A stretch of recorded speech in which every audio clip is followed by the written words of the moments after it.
Throughout her life, Queen Elizabeth II ruled with grace, resilience, and a strength that few could match, leaving behind a legacy that will be remembered for generations. Yet, as her historic reign came to a close, what truly captured the world's attention was a mysterious message she reportedly received on her deathbed. What could this message have been, and what significance did it hold in her final days? Join us as we explore the terrifying message that our Lord Jesus Christ is said to have revealed to the Queen before she transitioned to the great beyond. The mysterious message which Queen Elizabeth II is said to have received from Jesus Christ before her death is covered in mystery and wonder. A selection of individuals close to Her Majesty speculate that the Queen received this mysterious message during a time of personal prayer and quiet reflection, as she often spent some time in solitude in Buckingham Palace. Some witnesses said that she was constantly speaking about Jesus all the time. Even the former moderator of the Church of Scotland, Reverend Dr. Lane Greenshields, stated that the Queen spoke at length about her Christian faith in the days leading up to her death.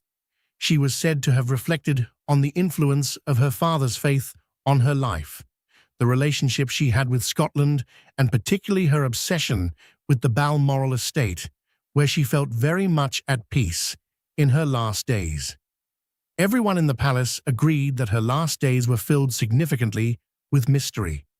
When she finally left, her funeral was held on September 19, 2022, at Westminster Abbey in London. It was the first state funeral for a British monarch since 1965, when Winston Churchill's funeral took place. The funeral service was attended by over 2,000 guests, including members of the royal family, heads of state, and government representatives from around the world. An estimated 1 million people lined the streets of London to watch the funeral procession, which featured around 3,000 military personnel. After the service at Westminster Abbey, the Queen's coffin was transported to Windsor Castle, where a committal service was held at St. George's Chapel. The Queen was then interred in the King George Memorial Chapel alongside her husband, Prince Philip. The Queen's funeral was one of the most watched television events in history, with an estimated 29.2 million viewers in the UK alone. The funeral was also one of the most expensive royal events ever held. Many people believe Jesus must have told Queen Elizabeth II that he is coming soon, and the year 2024 might just be his return. Some believe that perhaps he was pleased with the message of love and acceptance the Queen showed in her reign, which transcended religious boundaries as her rule drew to a close. While what was revealed to Her Majesty keeps riding on the wave of mystery, one thing is certain. Queen Elizabeth's reign witnessed the glory of the British Empire, the rise of technological globalization, and major social transformations. As the role of religion in public life shifted, the Queen remained steadfast in her beliefs. While much of British society grew more secular, she never wavered in her commitment to the Church of England. To then try to understand why it would be possible for Jesus to send Queen Elizabeth a message in her final moments, let's explore her lifetime and her deep connection with God. The relationship between Queen Elizabeth and the Church. The coronation of Queen Elizabeth II wasn't just a formal event. Rather, it was also a religious one. Elizabeth was elegantly dressed in royal regalia, a symbol of British tradition and continuity. While the coronation was a day filled with splendor and festivities, for Elizabeth, this day marked a deep spiritual commitment, a promise to uphold the teachings of the Church of England for the rest of her life. The ceremony took place in West Abbey, a place that's become part of British history, where kings and queens have been crowned for nearly 1,000 years. In that sacred space, Elizabeth took an oath. She promised to maintain the laws of God and the teachings of the Protestant faith. From that moment on, she was not just Queen of the United Kingdom, but also the Supreme Governor of the Church of England. But despite the weight of this responsibility, and however heavy it must have been on her shoulders, the Queen discharged her duties with so much elegance, grace, and great poise. Queen Elizabeth also viewed being Britain's monarch as a divine mission. It is widely believed that her coronation was more than a grand display of royal wealth and power. It was a deeply personal religious experience for Elizabeth. This is seen not just from the oath she took before the Church of England on that day, but also from the reverence she gave to the officiating priests. The Queen's belief in Christ wasn't something she only displayed in big ceremonies. It reflected in every part of her everyday life. Queen Elizabeth II attended church almost every Sunday. The British royal family attended a traditional Christmas Day church service at one of the Queen's country estates. Queen Elizabeth was joined by her son, Prince Charles, and grandsons William and Harry. She also had a personal chaplain, and whenever she was unable to attend general service, her personal chaplain provided spiritual counsel and helped with private service. She was a regular at St. George's Chapel at Windsor Castle. Even with her busy schedule, she was never too busy for prayer and worship, as she cherished every moment spent with the Lord Jesus. Perhaps it is the reason he reached out one last time as she drew her last breath. Queen Elizabeth II even included private devotions into her daily program, in addition to her public worship. She prayed every morning and evening, looking to her faith for direction and fortitude. Her personal Bible showed signs of frequent reading and reflection. As she had noted countless times in public, she overcame the difficulties of her position as ruler with the aid of these personal devotions. Queen Elizabeth II was unashamed of her relationship with Jesus. In fact, on the occasion of her 21st birthday, she made public commitments to serve God and the nation. Oftentimes, Queen Elizabeth II attended services at Windsor Castle to celebrate milestones in her reign and major global events, like the end of World War II. Having witnessed both world wars in human history, she strongly relied on her faith to navigate difficult times, a trait that has been a part of her lifestyle. Her faith wasn't just for show, it was a source of strength during times of national crisis like the Aberfan disaster in 1966, or the aftermath of the September 11th attacks in 2001. Elizabeth often turned to her faith to comfort her people, showing great leadership and maturity in the process. Queen Elizabeth's response to the Aberfan disaster will forever be memorable. During her 70 years on the throne, the Queen was witness to countless tragedies around the world. But there was one in a small mining village in South Wales that she never forgot. In fact, her reaction to the disaster in Aberfan was said to be one of the biggest regrets of her reign. Despite being informed shortly after the disaster struck, she waited right days before visiting the community. This delay in the Queen's response was widely criticized at the time and is something she is said to have deeply regretted. According to reports, the Queen was hesitant to visit right away, fearing that her presence would distract people from the rescue efforts and recovery. When the Queen did finally visit Aberfan on October 29th, she was visibly moved and emotional. Eyewitnesses said she shed tears during her time in the village, which was highly unusual for the typically stoic monarch. The Queen also met with grieving families and survivors, showing great humility for a highly esteemed monarch.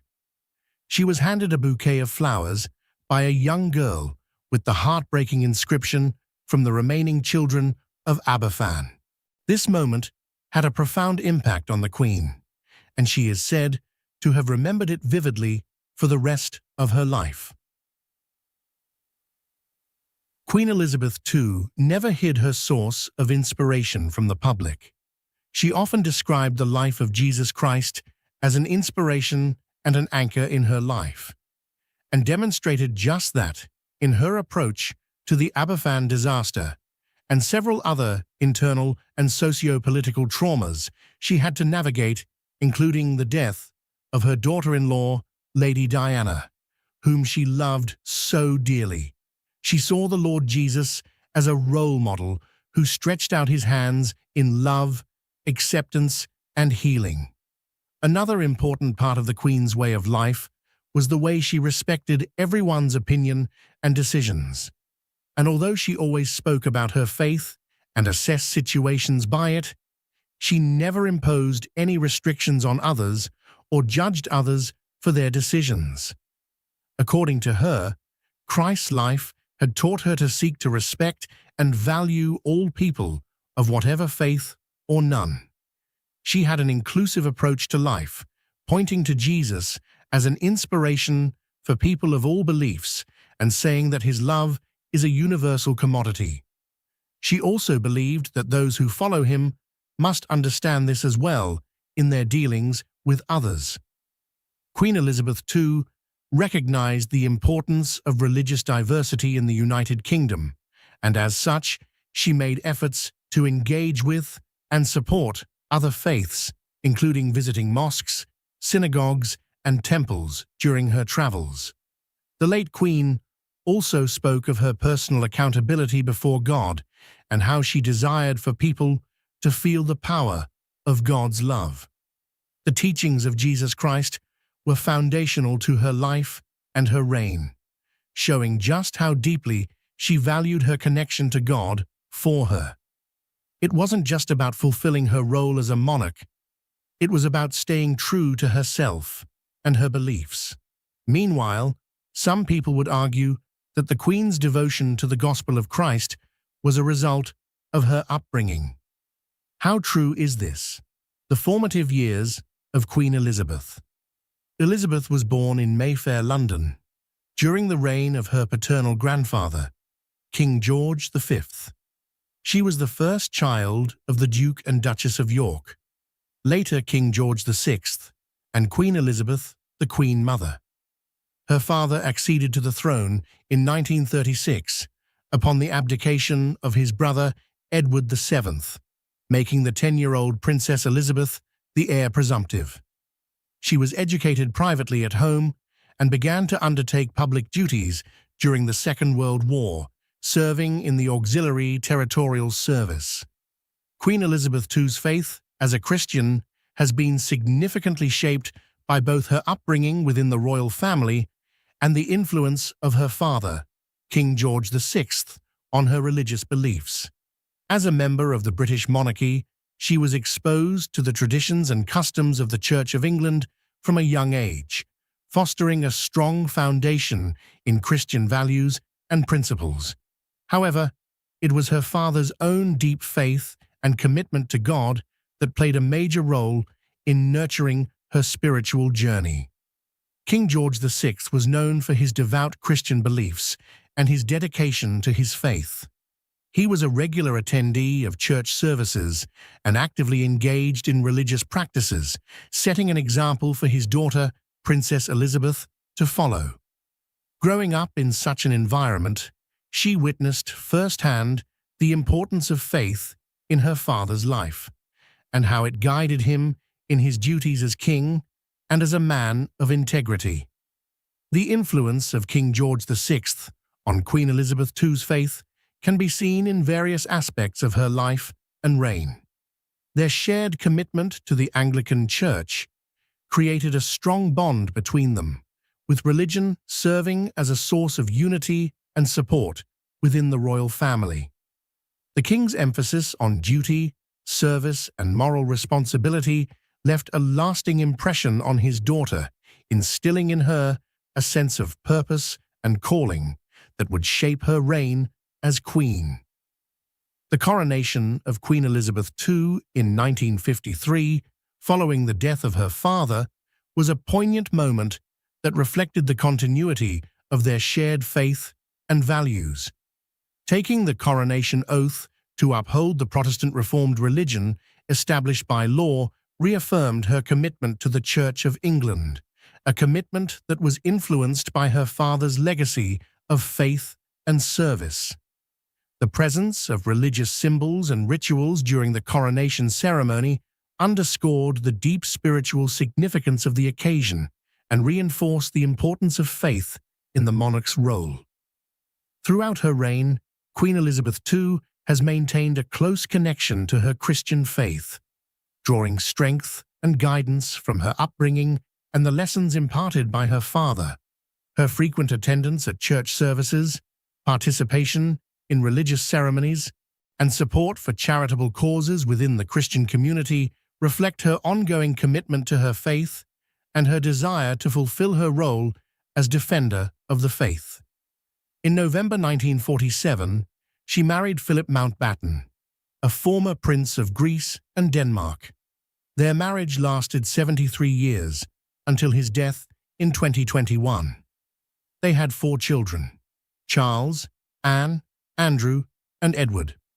When her father died in February 1952, Elizabeth, then 25 years old, became queen of 7 independent Commonwealth countries: the United Kingdom, Canada, Australia, New Zealand, South Africa, Pakistan, and Ceylon, known today as Sri Lanka, as well as head of the Commonwealth.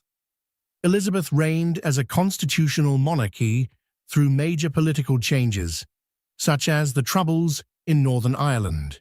She also witnessed the devolution in the United Kingdom, the decolonization of Africa, and the United Kingdom's accession to the European communities.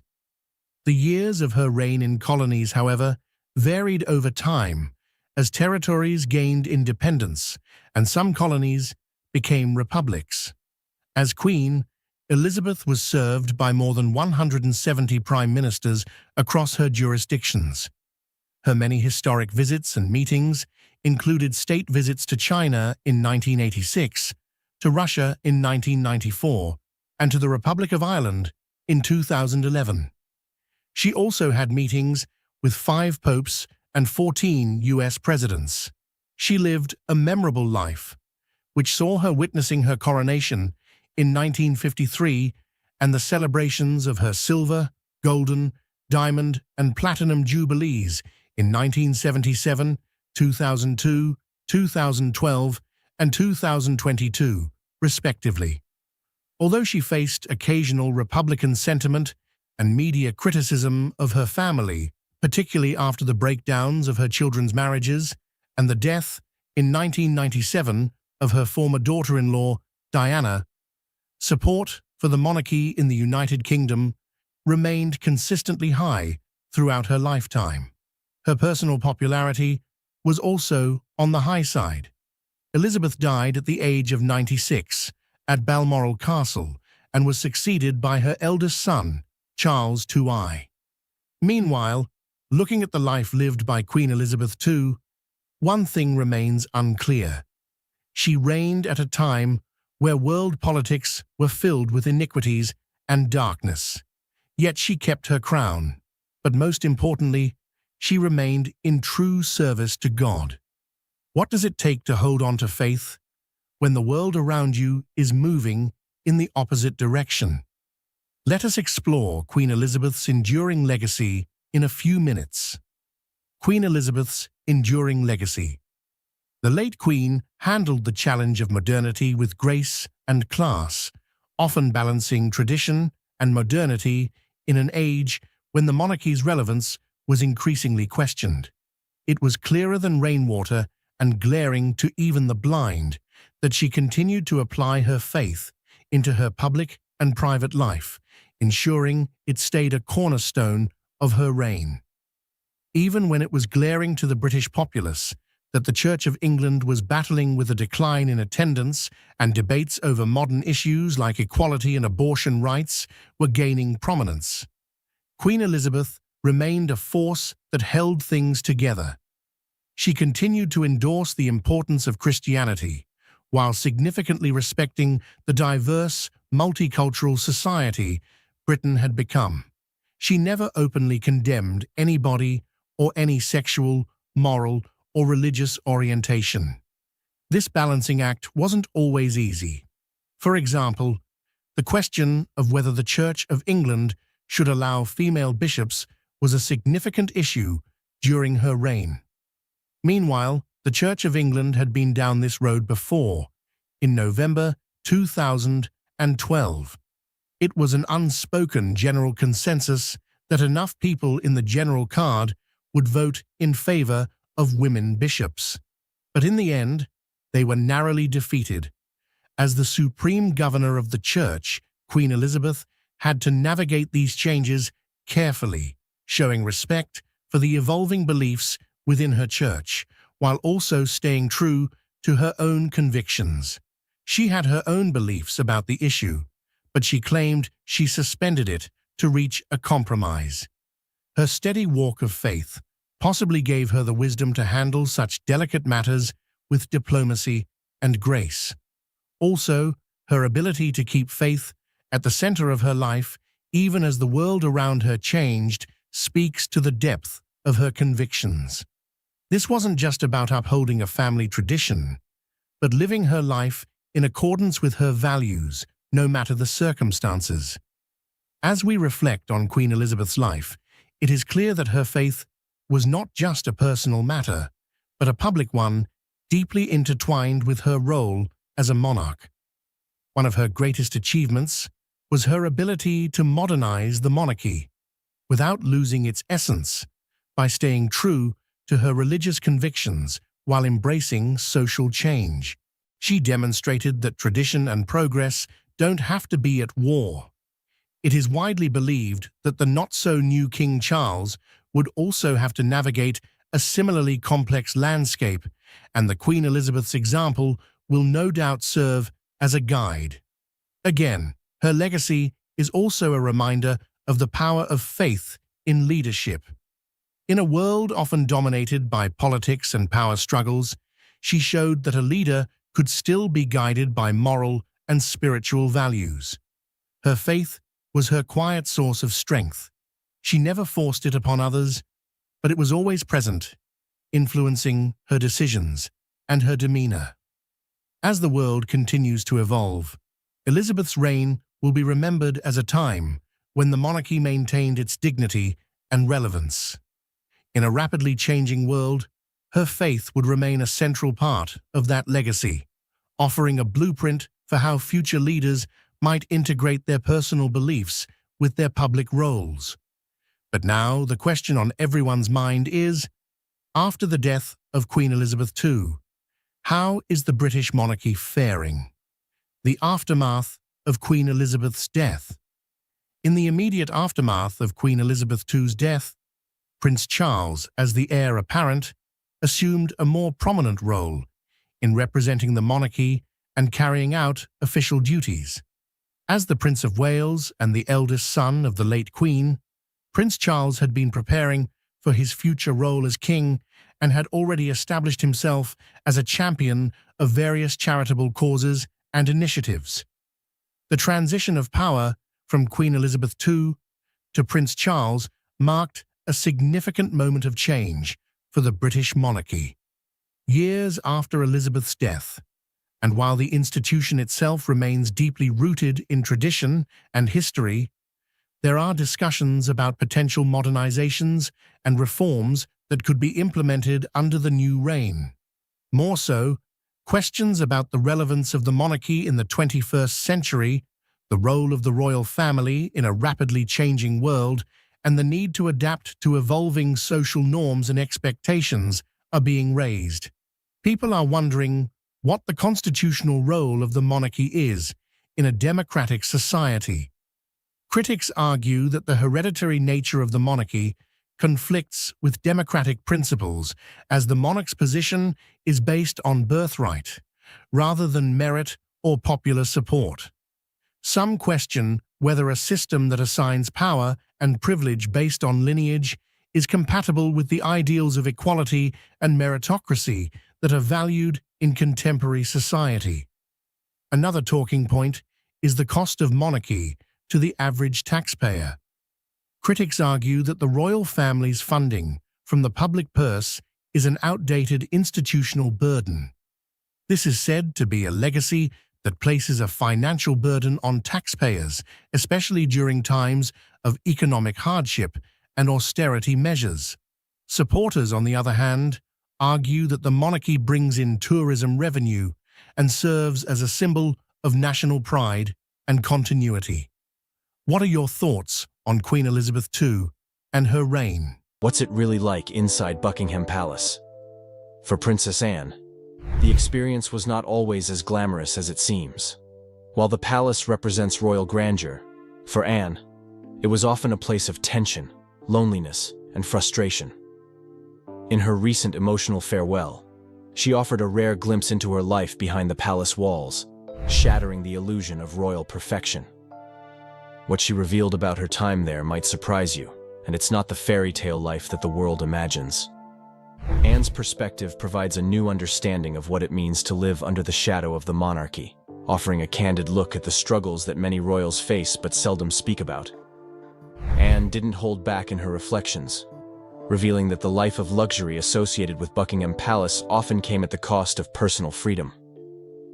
The pressure of being a royal meant constantly living under the public's microscope, and Anne spoke about the personal toll this took. She explained how, despite being surrounded by wealth and privilege, there was always an emotional void. Anne's decision to leave the palace is a powerful statement about the complexities of royal life that go beyond public perception. It's easy to look at the grandeur of Buckingham Palace and imagine a life of ease, but Anne's experience was filled with sacrifices and struggles that few could understand. What Anne's farewell makes clear is that being a member of the royal family often means being trapped in a gilded cage. The expectations placed on royals to maintain a perfect image are immense, and for Anne, it became unbearable. She admitted that while the palace offered the finest things in life, it also demanded much more than she was willing to give. Her words shed light on the emotional toll of being royalty, where duty and public image often take precedence over personal happiness. Was Princess Anne finally breaking free from this cycle? Or was she simply reclaiming her voice after years of being silenced by tradition? Anne's candid reflections have sent shockwaves through the royal world, as they challenge the widely held belief that the palace life is one of ease and indulgence. She revealed a side of her life that few outsiders had ever known. It wasn't just about leaving Buckingham Palace, it was about taking back control over her own life and identity. The public has long been fascinated by the royal family's carefully crafted image, but Anne's openness has shattered that image, exposing the deep personal cost of being part of one of the world's most famous families. So what does this mean for the future of the royal family? Anne's words have created a ripple effect, prompting many to reconsider their views on the monarchy. Could this be the first step toward change within the royal family? Only time will tell. But one thing is certain: Princess Anne's story will never be the same again. Secret struggles at Buckingham Palace revealed. Princess Anne's farewell to Buckingham Palace wasn't just a goodbye. It was an admission of the secret struggles she faced living within its walls. For decades, the public viewed Anne as the steady, unflappable royal, never one to show weakness or vulnerability. But in her emotional speech, Anne peeled back the curtain and revealed what life inside the palace really cost her. Behind the polished image of a dutiful royal was a woman who felt confined, isolated, and constantly under pressure. What led Anne to finally expose these deeply personal struggles? And what does this mean for the future of the monarchy? In her farewell speech, Anne admitted that the pressures of royal life often made her feel as though she was living in a bubble. While Buckingham Palace is a symbol of tradition and history, it also came with its own set of challenges. Anne revealed that, despite the beauty and prestige of the palace, she often felt trapped by the expectations placed upon her. It was as though the weight of royal duty was constantly bearing down on her, leaving little room for personal growth or happiness.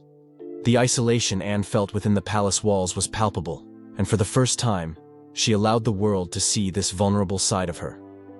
What was most shocking about Anne's revelation was how much she had sacrificed over the years. While the public saw her as the strong, reliable royal, Anne's internal battle was one of emotional strain and exhaustion.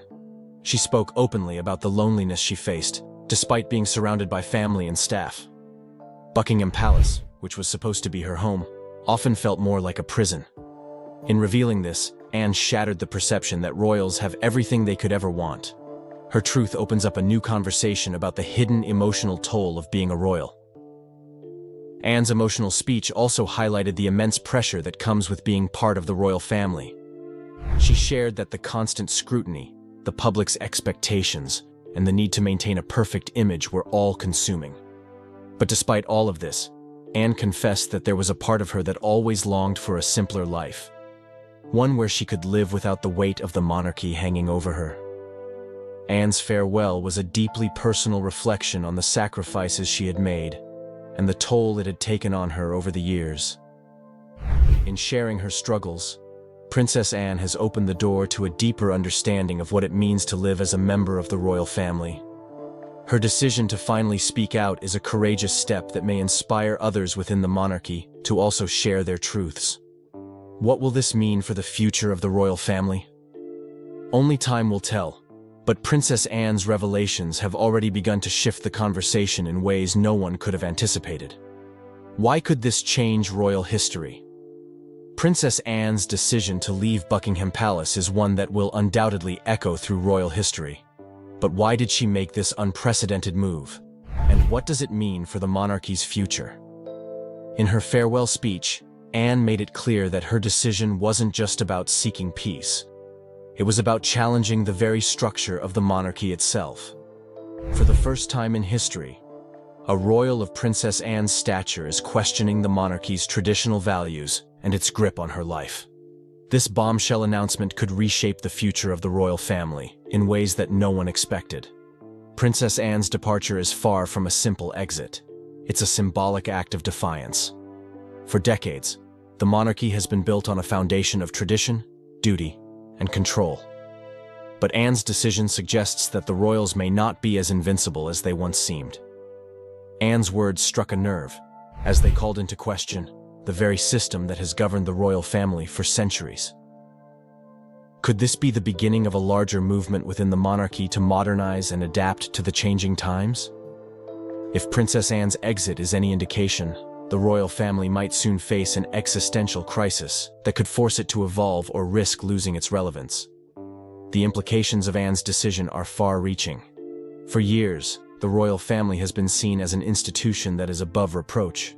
But Anne's bold farewell shows that even the most stalwart members of the royal household can feel the weight of tradition and the burden of duty.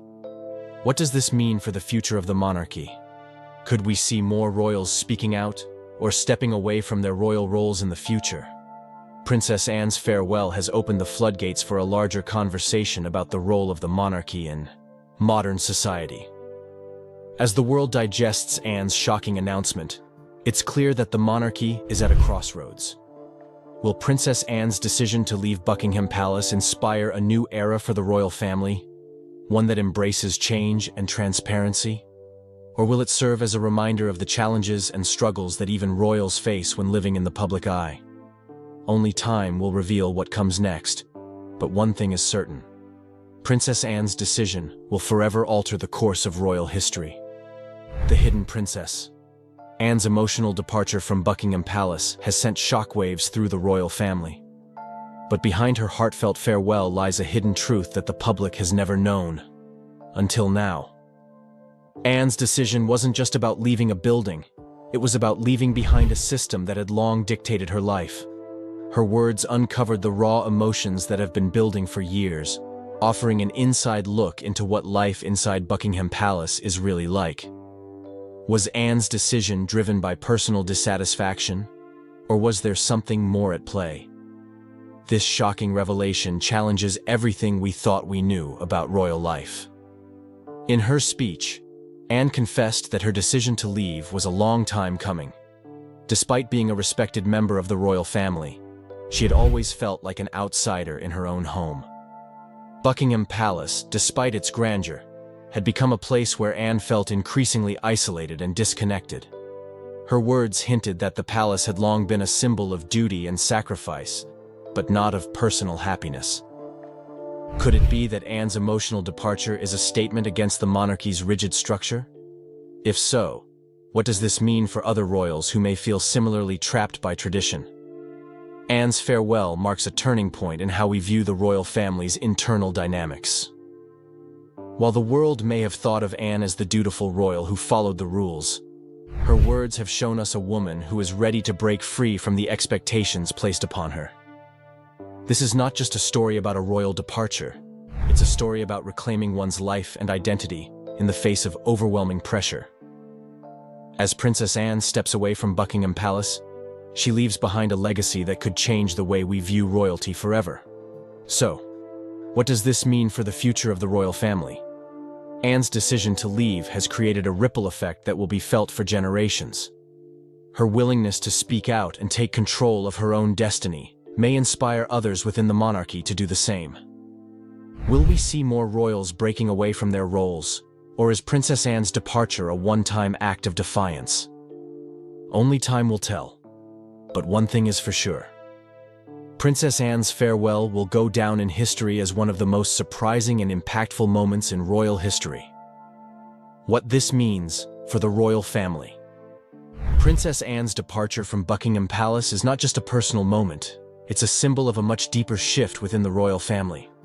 For centuries, the monarchy has been seen as a monolithic institution, with members expected to follow strict protocols and carry out their royal duties with little room for personal choices. But Anne's emotional farewell hints at a broader change that is bubbling beneath the surface. Could her decision to leave represent the first crack in the royal facade, a sign that the royal family is finally confronting the immense pressures of modern life? Anne's farewell is not just about her stepping down from a royal role. It is an invitation to reconsider how the monarchy functions in the 21st century. In an age where personal autonomy and mental health are gaining more recognition, Anne's words suggest that even the royals are not immune to the struggles that many of us face. The world has long admired the royal family for its strength, poise, and tradition. But Anne's departure reminds us that even they have their limits. Could this be the first step in a larger evolution of the monarchy? A shift where individual needs are placed alongside royal duties. What makes Anne's exit so compelling is how it intersects with the struggles that many of the younger royals have been quietly facing in recent years. From Prince Harry and Meghan Markle's decision to step away from royal duties to the increased scrutiny placed on younger generations, there is a growing sense that the monarchy may be on the verge of a major transformation. Anne's farewell has opened the door for future conversations about what it means to be a royal in the modern age. And in doing so, she has set a precedent that may influence how the next generation of royals approach their roles. Despite the shockwave caused by Anne's words, one has to wonder, how much of this is tied to her personal experience, and how much of it reflects a larger desire for change within the royal family? Anne's life has been marked by a deep sense of duty, but her emotional farewell suggests that even she has struggled with the weight of tradition. It's a moment that calls for reflection, not only for Anne, but for all of us as we consider the evolving nature of royalty, leadership, and individual freedom. In the end, Princess Anne's departure isn't just about her leaving Buckingham Palace. It's a symbol of change, a challenge to the status quo, and a call for deeper conversations about how the royal family can adapt to the modern world while still honoring its history.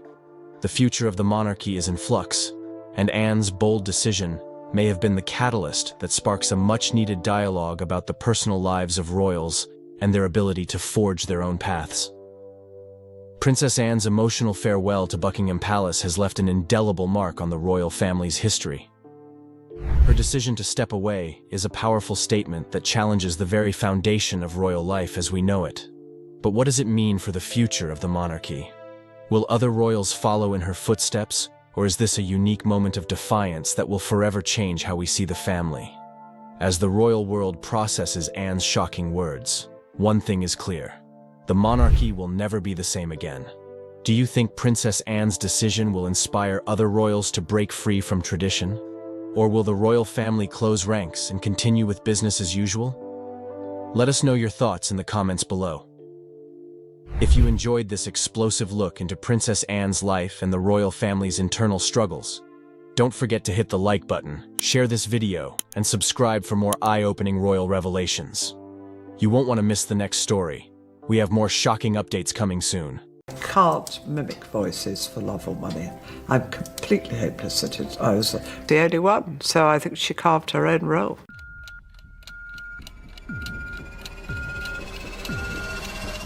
Queen Camilla's rise to prominence as King Charles III's wife has been one of the most talked about transformations in modern royal history. Before her marriage to Charles in 2005, Camilla was married to Andrew Parker Bowles, a former member of the British military. Together, they had 2 children, Tom Parker Bowles and Laura Lopes. While Tom often draws attention for his culinary career and occasional public appearances, Laura has remained far more private, choosing to stay out of the royal spotlight as much as possible. However, recent revelations by Laura have shocked royal observers and the public alike, as she spoke candidly about her mother's controversial journey to the throne and the impact it had on her personal and professional life. Her story sheds light on the unique struggles she faced as someone pulled into the royal fold without choice, offering an intimate perspective rarely shared by those adjacent to the monarchy. Laura Lopes was born on January 1, 1978, into a world of British upper-class privilege, but far removed from royal traditions. As the daughter of Camilla and Andrew Parker Bowles, Laura grew up in an environment of wealth and status, attending Haywood Preparatory School and later pursuing a degree in the history of art at Oxford Brookes University. During her formative years, Laura lived a relatively normal, albeit privileged life with her brother Tom.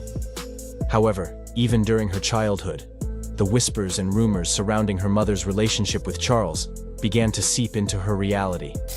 The media's relentless coverage of Camilla as the other woman in Charles and Diana's marriage created an unwanted shadow over Laura's life.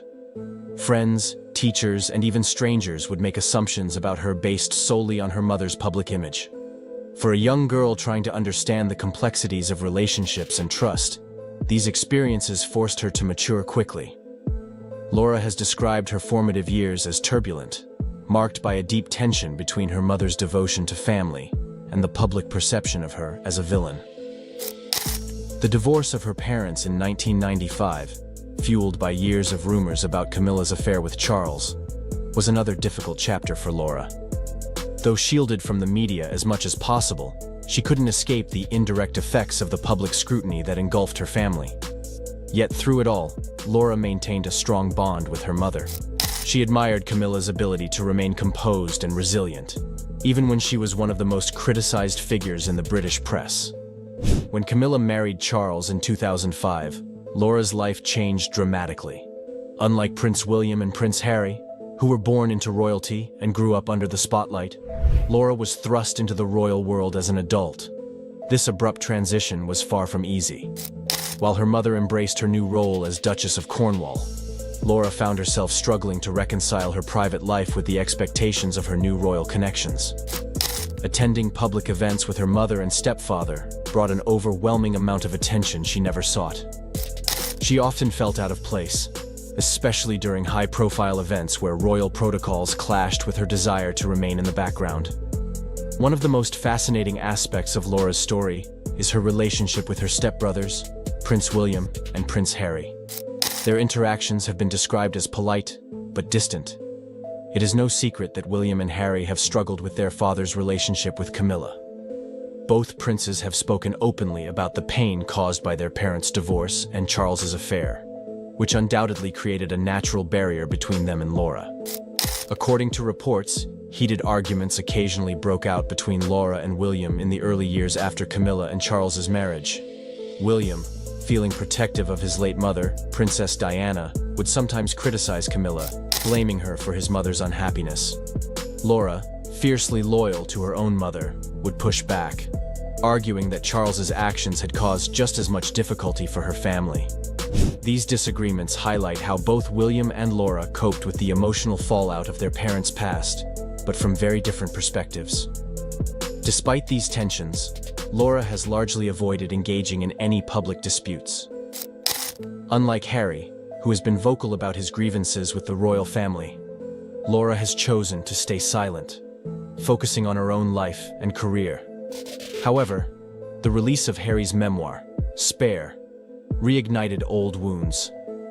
In the book, Harry described Queen Camilla as a dangerous figure who prioritized her public image over the well-being of others. While Laura did not directly respond to Harry's claims, reports suggest she was deeply hurt by the accusations. The fallout from the memoir has added another layer of complexity to Laura's relationship with her stepbrothers, making an already fragile dynamic even more strained.